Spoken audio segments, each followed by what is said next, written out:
we as news organizations, we as institutions, also have a continued responsibility to inform the world about the state of our world, to guide the public. And unfortunately, like, for example, the UN, I was astonished to learn from my social media colleagues that we fall under a category called civic institutions, which means our starting point, we're downranked. So our starting point is down here, whereas Joe, conspiracy theorist, can start here.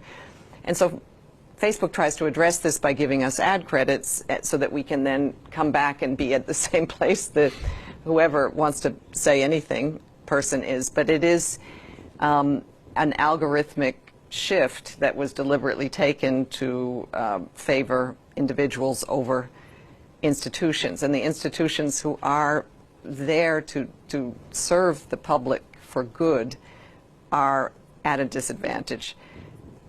We are also, though, have to get better at communicating in these spaces, and I think the humans who are, running our governments, our public health institutions, also need to be more human in their communications, because that's what functions well on social media channels. So it is, it's educating, it's hopefully elevating the content that.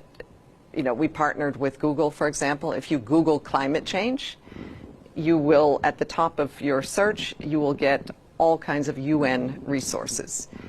We started this partnership when we were shocked to see that when we Googled climate change, we were getting incredibly distorted information right at the top.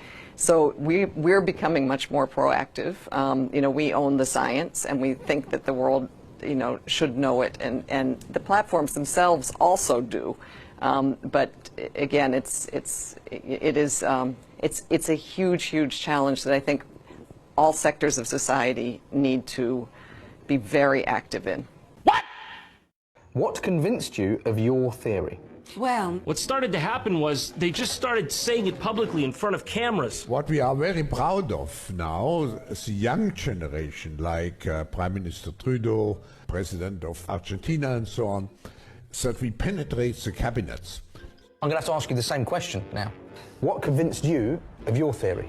well, what started to happen is... They just started to say it publicly in front of cameras. Was your data included in the data sold to the malicious third parties? Yes.